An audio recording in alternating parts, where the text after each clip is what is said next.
Just 1 minute ago, a neighbor of Eustace Conway finally broke a long and uncomfortable silence, revealing chilling secrets that had stayed buried deep in the Blue Ridge Mountains for years.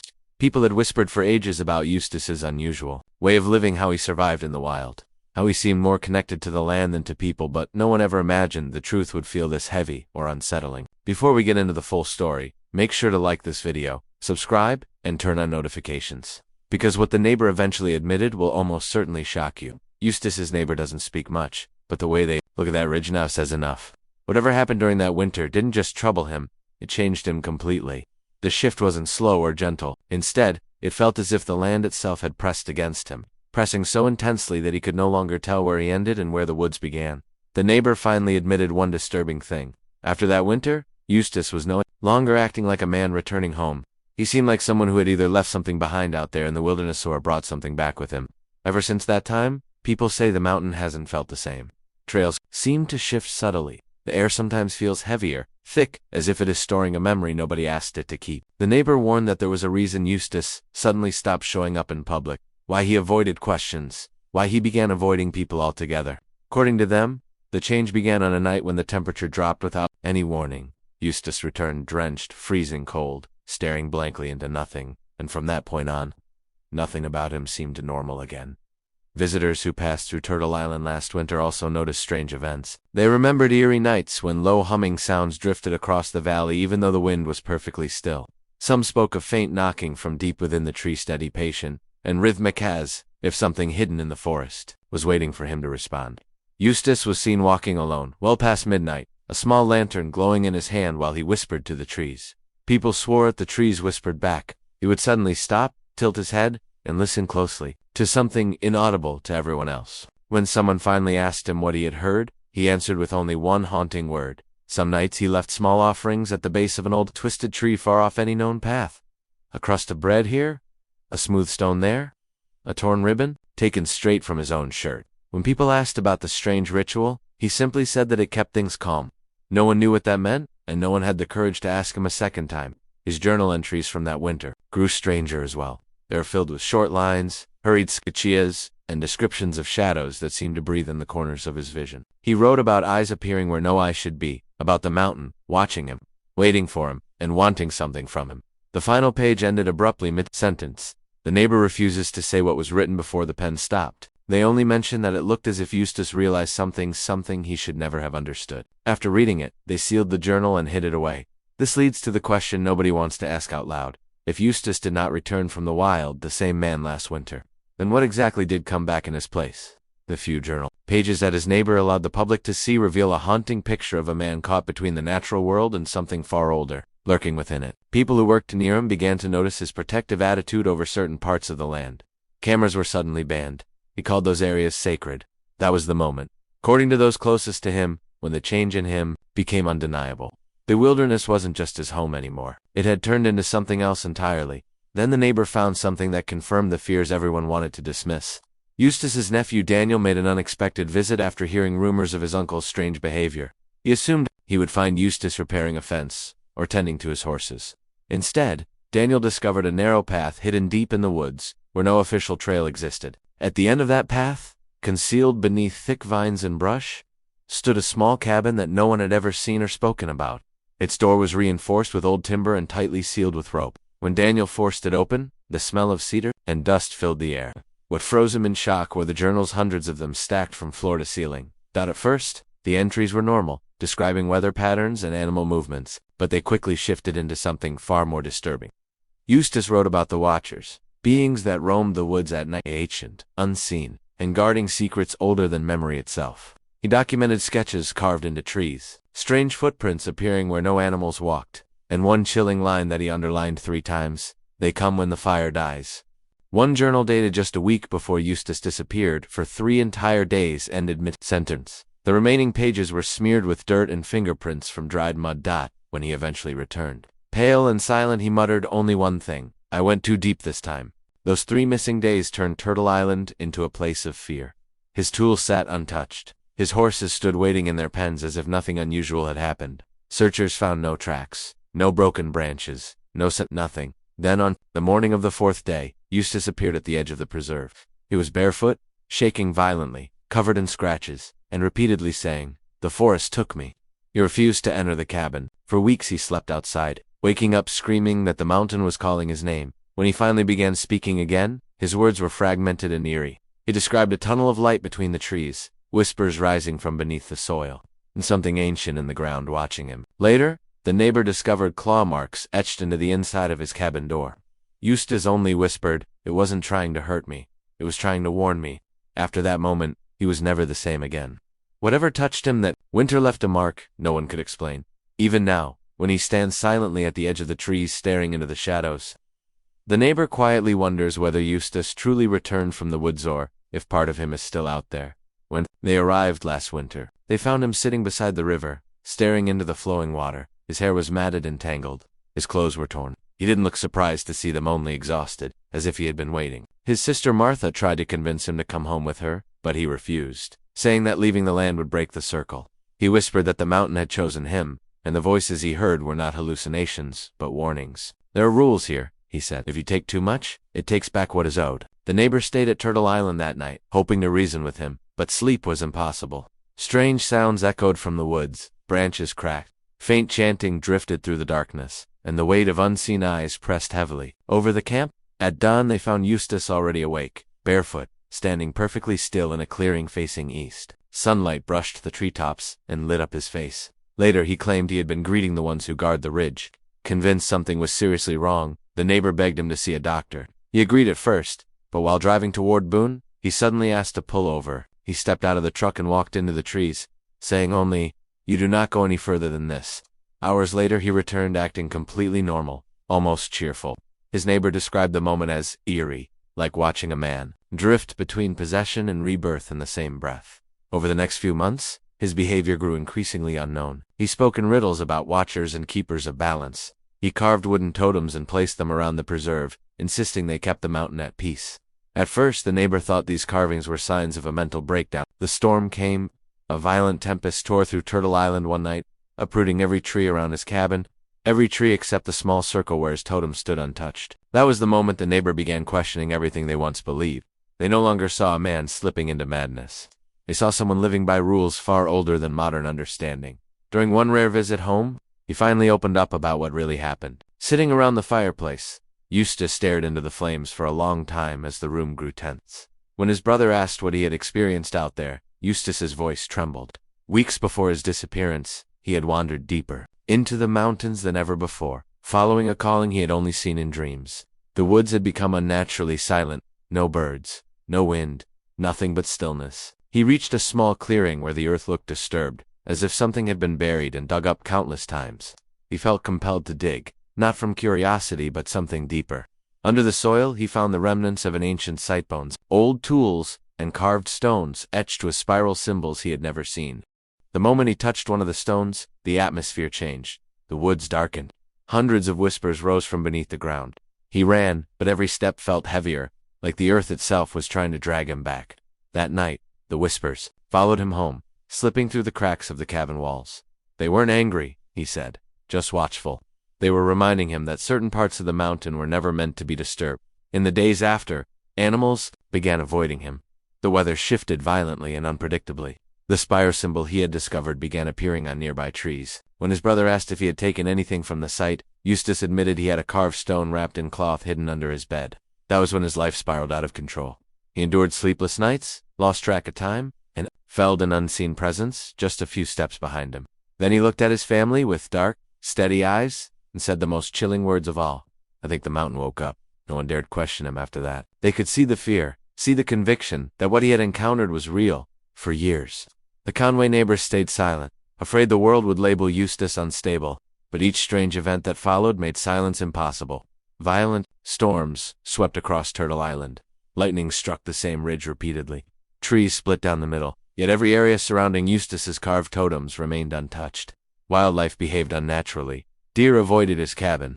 Birds migrated too early. Even his horses refused to cross certain trails. One afternoon, Daniel found Eustace standing in the clearing whispering to the earth, "You can rest now." What he confessed next to his neighbor was even more unsettling. He said he no longer believed he was alone on the land. The wilderness was alive, truly alive, not figuratively, but in a way humans were not meant to understand. He felt watched from every direction, not by animals or people, but by something ancient rooted in the soil and the trees. He said the mountain remembered everything. Weather wasn't random. Storms were reactions. When people take without asking, he said, the mountain screams. At first the neighbor feared he had descended into delusioning, till they discovered something impossible to ignore. Behind his cabin were dozens of wooden carvings, each one a face etched into logs with hollow eyes and open mouths. Every carving matched the same spiral symbol he found years earlier. They were arranged in a perfect circle facing east, like a boundary line. Daniel swore the faces subtly shifted positions every time he visited, as if watching whoever entered the clearing. When asked why he made them, Eustace said, "They are reminders to the land that I still listen." Word of these carvings quietly spread among those who worked on mountain men, and eventually the neighbor decided to reveal everything. They wanted to protect Eustace's legacy not as a man who lost his mind, but as someone who crossed into a part of nature humans were never meant to understand. Environmental researchers later, studying his journals, were stunned to find his notes on weather and wildlife perfectly matched regional shifts. Sometimes days before they occurred, it was as if he could feel the pulse of the land long before science could measure it. Even skeptics admitted the patterns were impossible to ignore. To this day, the neighbor still stands firmly by his story, insisting that every detail he shared was real. He repeats that he did not simply imagine what happened out there. He experienced something sacred, something that felt as though it had chosen him rather than the other way around. His sister explained in her last quiet interview that he became part of the wilderness itself, something deeper than flesh and bone. She said softly, "Once it knows your name, it never lets you go." Now that Eustace Conway's strange and powerful story has reached millions of people, that same neighbor speaks of him in a new way. He no longer describes him merely as a man who lived alone in the woods, but as someone who, over time, became the wilderness itself. His sister remembered a line he once said, "When you live close enough to nature, it stops being scenery. It becomes language." Those words still haunt everyone who knew him, especially after everything he eventually revealed about what took place deep in those Carolina mountains last winter. To outsiders, Eustace seems like a survivalist, perhaps, a rugged philosopher who turned away from modern life. But to those who truly knew him, he was something else entirely. He had crossed an invisible boundary, walking so far into the wilderness that he never truly returned the same. The old lodge at Turtle Island still stands there today, surrounded by the same ancient trees that have watched over him for decades. Locals say they sometimes see smoke rising from the valley at dawn, but no one claims to have seen Eustace himself. Some nights, people swear the wind carries faint whispers that sound like someone calling a name. His neighbor still visits occasionally, leaving supplies at the trailhead, careful never to go too deep. They say the air grows heavy there, and the silence carries a warning of its own. Even stranger, every year on the anniversary of his disappearance, the ridge where he was last seen glows faintly for a few minutes, almost as though lightning had become trapped beneath the soil. Scientists claim it is a natural reaction involving minerals and moisture. But to those who knew Eustace, it means something else entirely. The mountain, remembering him, his journals, saved and preserved, are still studied by researchers, stunned at the accuracy of his predictions about storms, animal migrations, and ecological changes. Yet his neighbor insists the pages are more than science. They are a dialogue between a man and the land he loved. His nephew explained it best. He didn't lose himself in the wilderness, he found something bigger than himself, and chose to stay with it. Whether Eustace truly discovered a living consciousness within the wilderness, or simply glimpsed the deepest layers of human connection to nature, may never be known. But one thing is certain, he left behind more than a survival legacy. He left behind a growing mystery, rooted deep within Turtle Island soil. When the neighbor finally speaks about him, their voice trembles not from fear, but from respect. They don't speak of tragedy, they speak of transformation. My mountain called him home, his sister whispered in her last statement, and he answered, for those still wondering what really happened last winter in the Carolinian woods. Perhaps the truth was never meant to be discovered logically. Maybe it was meant to be felt in the whispering wind, the rustling leaves, and the quiet reminder that the earth remembers every soul. However, this disappearance was not the first time Eustace had gone missing. The first time he vanished, his neighbor immediately grew worried. Tools lay scattered carelessly in the yard. His horses remained tied near the fence. The chickens had not been fed. The fire in his cabin had burned out hours earlier, leaving behind only cold ash. A search party formed that evening, made up of neighbors and volunteers familiar with every inch of the preserve. They searched the trails, calling his name into the trees, but no answer ever came. His footprints ended abruptly near an old oak tree, the same one he had once called the Keeper. Beyond that point, the ground was untouched, as though he had simply disappeared into the air. 3 days passed. Then, just before dawn on the 4th day, a volunteer spotted movement near the stream. It was Eustace barefoot, caked in mud, shivering as though he had walked for endless miles. His eyes looked wide and unfocused. When they tried to help him, he whispered only 3 words. "The forest took me." Those were the only words he spoke that morning. His neighbor rushed to him, relieved yet deeply shaken. Eustace refused medical treatment and stayed inside his cabin, speaking only in cryptic fragments. "It showed me," he muttered once, staring into the fire. "It took me so I could see." When Daniel asked what he meant, Eustace answered, softly, "The mountain wanted me to understand before it was too late."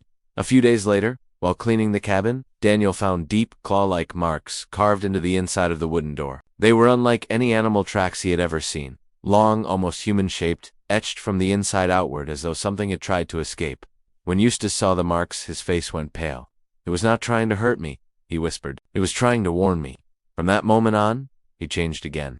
He stopped speaking about the watchers he once mentioned, but became obsessed with what he now called the warning. He built new fences around parts of the forest he once walked freely. He avoided the oak tree. He refused to step onto certain trails after sunset. When visitors asked why, he simply said, "The mountain remembers." Rumors spread through town. Some said he was losing his mind. Others whispered about supernatural forces. But those who truly knew Eustace understood something different. He wasn't afraid of madness, he was afraid of something far older, something that had awakened. That summer, storms tore across Turtle Island with unusual force. Lightning struck trees near the cabins. Strange spiral-shaped burn marks appeared on bark. The air felt heavy and charged, as though the forest itself held its breath. Eustace recorded everything in his journals, describing the storms as the mountain's breath. His handwriting became shaky, his sentences shorter. His sister Judson visited and begged him to leave. "You need rest, Eustace. You've been alone too long." But he shook his head. "I cannot leave. The warning was not for me. It was for all of us." That night, he stood by the window, watching thunder roll across the ridges.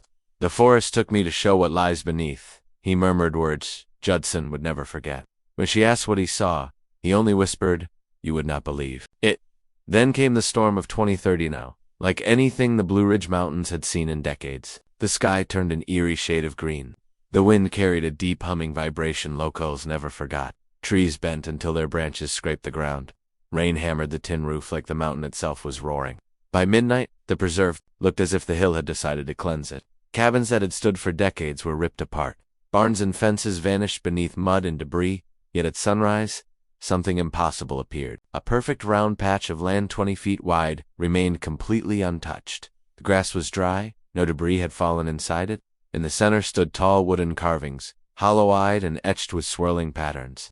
Locals claimed Eustace had carved those totems just days before the storm. He had called them peace symbols for the mountain and carved them after sunset by the light of a small fire. Some volunteers had seen him working, but never asked what they meant. His neighbor was unsettled when they saw the untouched circle. Judson stared at the carvings and whispered. He believed the land was both punishing and forgiving. And looking at that untouched circle, no one could argue. People from nearby towns came to see the strange sight. Reporters wanted interviews, but Eustace refused most of them. To the few he spoke to, he left a chilling sentence. "When people take without asking, the mountain screams." He didn't explain, but everyone who knew him understood he meant more than just the storm. That night, after the crowds left, Eustace sat by the totems with a lantern. The air hung thick and still. Thunder rumbled in the distance. He laid his hand on the wood, almost like greeting an old friend. Witnesses later claimed his lantern flickered through the trees all night, while others said the wind spun in deliberate circles around the hill. Weeks later, cabins were rebuilt, but the circle remained unchanged. No one dared step inside. The totems became legend. People whispered Eustace had learned to speak with nature itself. But his neighbor felt uneasy, sensing he had gone too far, becoming more connected to the land than human understanding allowed. Years later, Judson admitted that whenever the wind moved through the trees, her brother's words drifted back to her. "When people take without asking, the mountain screams." It no longer felt like a warning. It felt like a menace, like the voice of the land itself. The untouched circle never changed. Through rain, snow, storms, and years, nothing grew or died inside it. The soil stayed the same. Visitors claimed the air inside the circle felt alive, quiet, watching, waiting. That led many to wonder. The storm had passed. The mountain had screamed. The totems still stood. But what if the mountain had gone quiet for another reason? What if, instead of crying out, it was listening? Years went by after the storm that reshaped Turtle Island. The trees recovered, the land healed, cabins were repaired. But something inside Eustace slowly faded from the world. The man who once welcomed hundreds of students and visitors began drifting away from public life. He stopped answering calls. He declined interviews. and at his television appearances, it was as though the storm had taken not just pieces of his land, but the last part of him that still belonged to ordinary life. His neighbor visited often, but each time, Eustace seemed further away, quieter, softer-eyed, as though seeing things beyond anyone else's view. He still chopped wood, tended animals, and walked the trails, but rarely spoke. His sister described him as living between two realities, one rooted in these mountains, and another that no one else could enter. When he stopped contacting old friends entirely, his neighbor searched his belongings and found dozens of journals tucked inside a wooden chest. They held meticulous notes, weather patterns, animal migrations, and strange drawings, spirals, trees with eyes, glowing shapes above the hills. At first, the neighbor assumed these were simply the writings of a man who had lived too long in solitude, but eventually, they realized something shocking. The journals predicted real events: floods, bird migrations, small earthquakes. Eustace wrote about them, days or months before they happened. It was as though he had learned to listen to the land in a way no one else could. His sister told Blue Ridge, "Now he's where he always wanted to be, part of the mountain." She said it without sadness, as if she understood he finally found what he had been seeking all his life. Locals began sharing stories. Some claimed they saw a faint lantern moving along the ridge near his old camp, flickering once, twice, then disappearing before dawn. Others said the forest grew silent when they approached that ridge, as if the woods themselves were waiting. Hikers swore they heard a man's voice whispering among the trees, speaking words they couldn't understand. The cabins at Turtle Island sit mostly empty, cared for by a small handful of volunteers. They say the land feels untouched now, as though time has paused inside the forest. The circle of totems still stands, weathered, gray, hollow-eyed, forever watching the sky. Even during the fiercest storms, the patch of earth within that circle never floods, cracks, or changes. This led some to believe that Eustace became one with the land itself, that his spirit merged with the mountain he loved. Others think he still walks among the trees, living in silence with the whispers only he could hear. Whatever the truth is, everyone agrees he finally found the peace he sought since he was young. His last act was not to speak, but to disappear, leaving behind only the wind, the mountain, and the silence that now lives between them.